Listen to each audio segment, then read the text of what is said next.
Are you guilty of any of these plant watering mistakes? I certainly have been, and I've learned over the years how to identify if my plants are underwatered, overwatered, and how to fix any issues, plus some plant watering best practice to keep my plants happy and healthy. So I'm going to share all of that with you today, and if you've got any tips of your own to share them, please do put them in the comments below.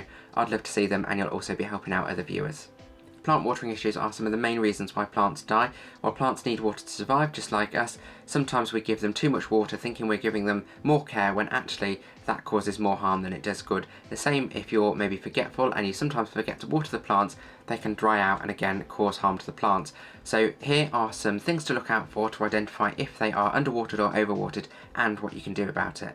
Sometimes the symptoms of underwatering and overwatering can look quite similar until you take a closer look. There are some telltale signs with the texture of the leaves and the plant and even the soil that help you identify what the issue is. This is only looking at watering issues, but there of course could be other issues at play like pests, nutrient deficiencies, where the plant is and its wider environment. So you might want to rule those out too, which could have some similar symptoms as well as all be contributing to any sad looking plant, but hopefully this will help you with the watering side of things. So when it comes to underwatering, the signs can be quite obvious. So you've got drooping stems and leaves, possibly even drying. So if the leaves might have crisping brown or yellow dried edges and tips, it could drop leaves, or even the leaves could curl up to try and conserve resources. An obvious thing to check is the soil as well. So is it dry to the touch? Is it dry on top? Even the bottom of the pot as well. Is the soil compacted and contracted away from the side of the pot? That could be a sign that it's not been watered in a while and it desperately needs water. So the issues with underwatering, of course, we've already mentioned the dropping of the leaves and the crisping of the leaves, so those leaves will never go green again, so you've got that plant damage, but it can also damage the roots over time. If it's not been watered for a long time, then the roots can dry out and become unviable, so they won't be able to take up any water when you do eventually water it, and the plant will eventually die. So what you want to do is avoid that root damage, water it, give it a really good watering, let it take up what it needs, let any excess water still drain out, but as long as it's got a good watering to replenish, you should see the plant also start to recover, pick up from its wilted state, and then over time with the right watering schedule for that particular plant that you've got, it should then hopefully replenish any roots that might have been damaged and replenish any leaves that have been damaged with new growth. So I'm going to try and change out the plant as I go through the video just for a bit of different visual appeal, and I'll use these as examples later on with the tips too. So when it comes to overwatering, the symptoms can be quite similar initially to underwatering in that the plants can be wilted and there could be some discoloration. The telltale sign that it's overwatered, of course, is the soil. Is it wet? Or maybe it's just damp, but it's in a place where it's either not warm enough for the soil to dry, or it's not the correct soil makeup and it's not draining, so the soil is staying damp for a long period of time, or you've really overwatered it and it's completely saturated with water. So that's one sign that it's overwatered. Another is if you've got it in a decorative pot, check the pot, remove the plant and check the pot, and if there's any water left over, you can get rid of that, and again that might show you that it's been overwatered. Discoloration of the plant. While this might initially be similar to underwatered plants with browning or yellowing of the leaves or stems, with overwatered plants this will likely be, the texture will likely be soft or droopy or even squishy depending on how much they've been overwatered, unlike underwatered plants where it's dry and crispy. So with overwatering there are a number of issues that can come from that. So if the roots have been sitting in damp or wet soil, of course there are fungal or bacterial issues that can come from that, and we've probably all encountered root rot at some point with plants where the roots go black or mushy, and then sometimes that can travel up into the plant as well and cause the stems to go mushy and kill off the plant if it's not picked up and sorted out in time. So other issues, it can actually block oxygen to the roots if they're surrounded by water, if the soil is saturated with water, and the plants need oxygen for other plant processes to keep the rest of the plant healthy. If it's not getting oxygen, it's going to affect the overall health of the plant because it can't carry out those processes. Also, this might seem a bit paradoxical, but if the soil is completely saturated with water, it can actually cause the roots, it can actually block the roots from taking up the water that it needs. So you could have potentially, effectively, an underwatered plant in an overwatered pot of soil, if that makes sense.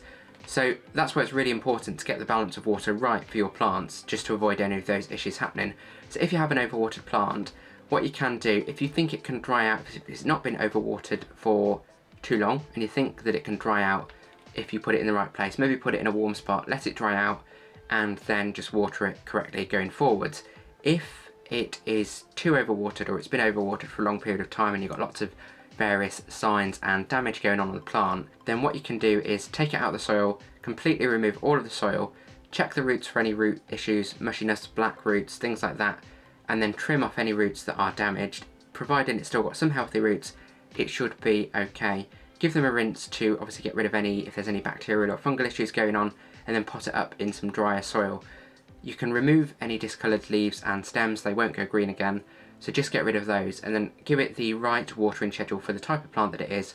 Put it in a spot where it will obviously get the right temperature and in the right soil, so it's draining well enough, and then hopefully you won't have overwatering issues going forwards, and the plant will then recover and you'll start to see healthy new growth going forwards. So the first one is a nice easy one, and it's all about knowing your plants. So whenever you get a new plant, check where it comes from, what its natural habitat is, what sort of watering it usually gets in its natural habitat, and what its plant care needs are.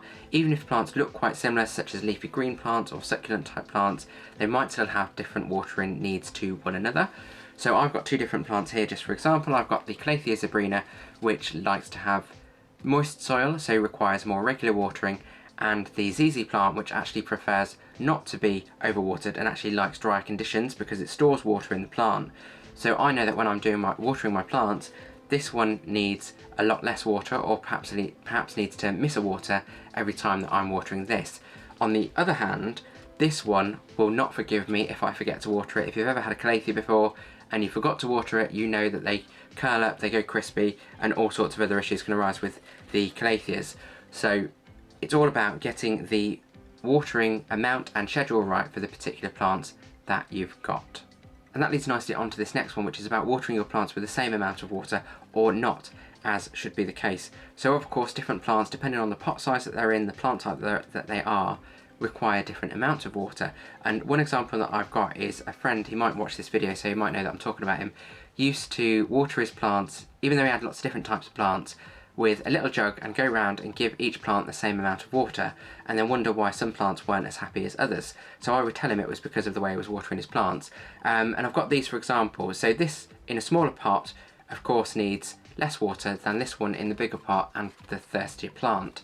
So if I was to give this one the same amount of water as I give this one will be underwatered. If I reverse that and gave this one the same amount of water as this one would be overwatered. So again, it's just about tailoring it to the circumstances of whatever plant you've got, not just the type of plant, but things like the size of the pot and the soil and where it is in your home, as well as to how much water it needs. And this next one leads nicely on from what we were just talking about. And this also, I brought the ZZ plant back because the example that I gave earlier fits really well with this one. It's about having a set watering day and watering for the sake of watering because it is your watering day.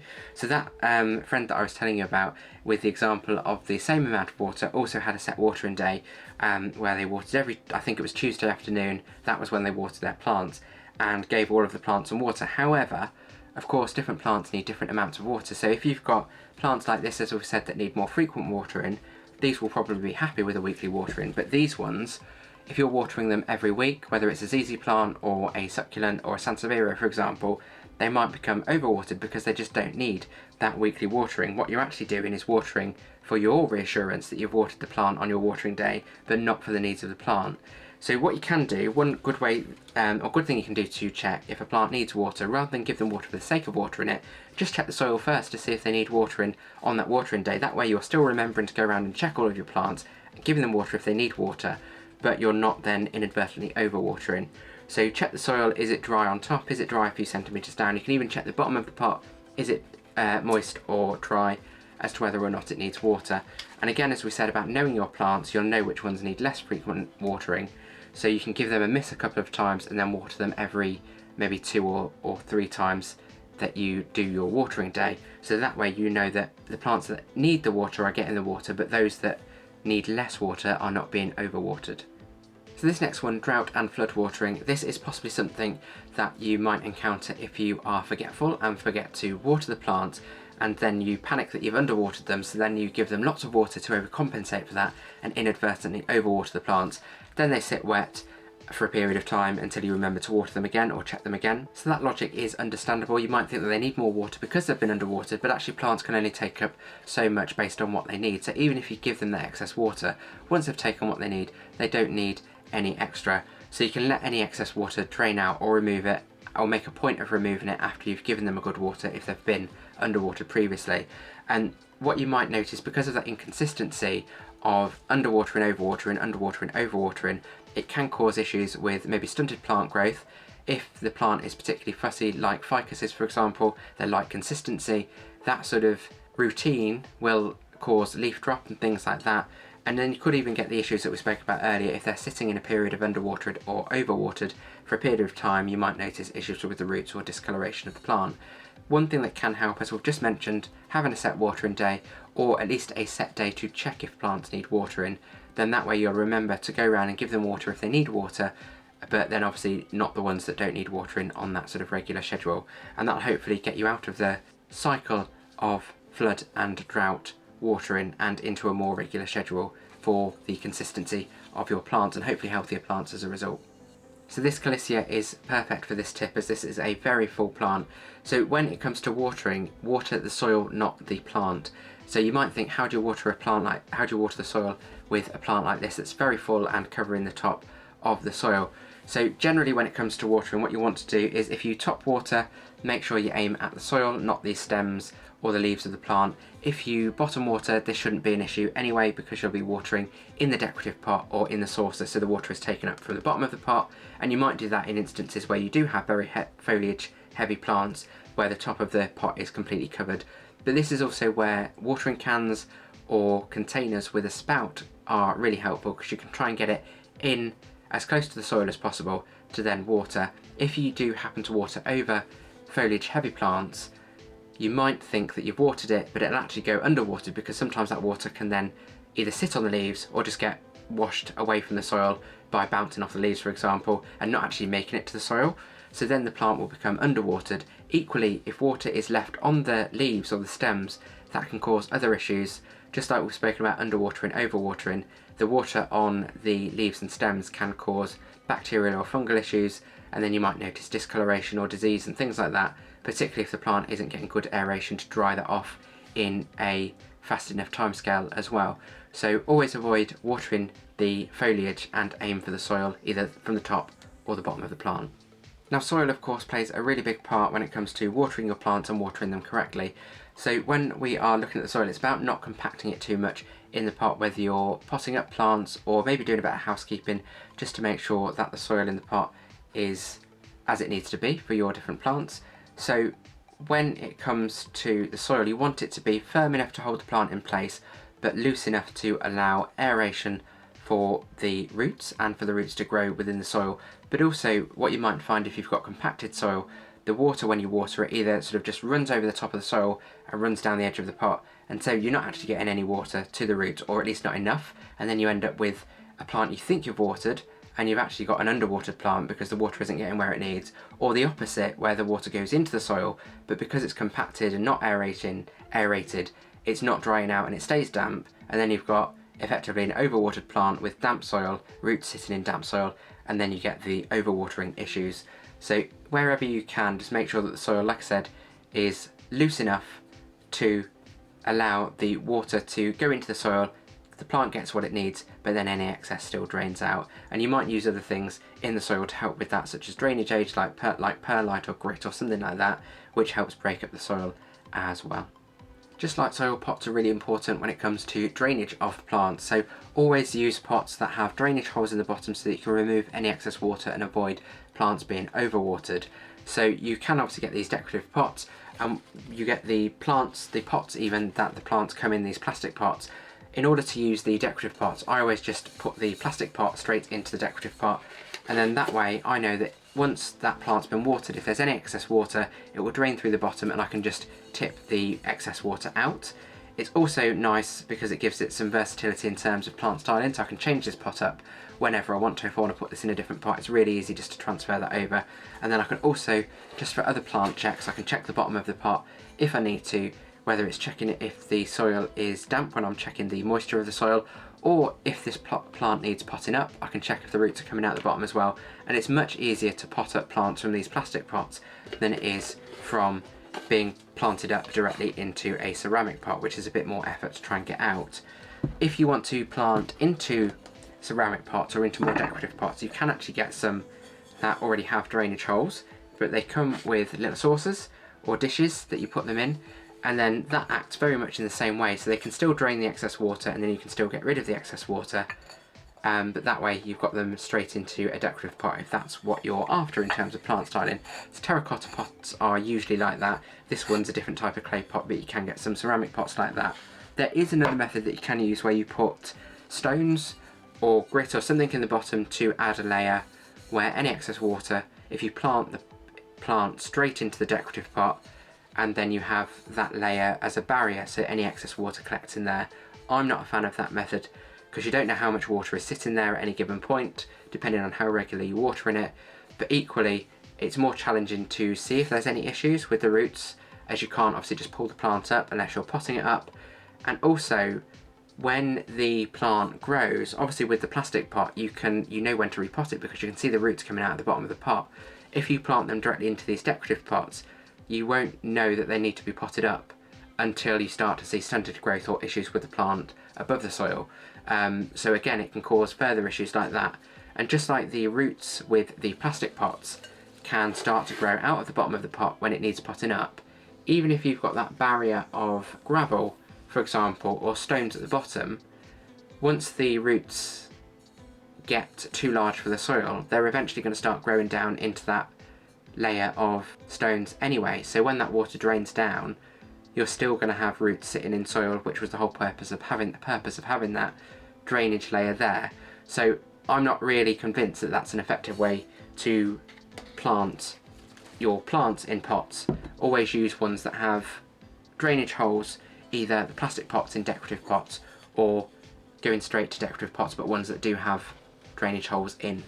So the type of water that you use to water your plants can also have an impact on the health of the plant, and there are lots of opinions on this. Some people will religiously use rainwater or distilled water or bottled water. Other people will happily use tap water for their plants. It really depends on your preferences, but also going back to tip 1 about knowing your plants, what are their preferences when it comes to watering. So some plants are particularly sensitive to tap water. I think it's because of the chemicals that are in tap water to make it safe for drinking.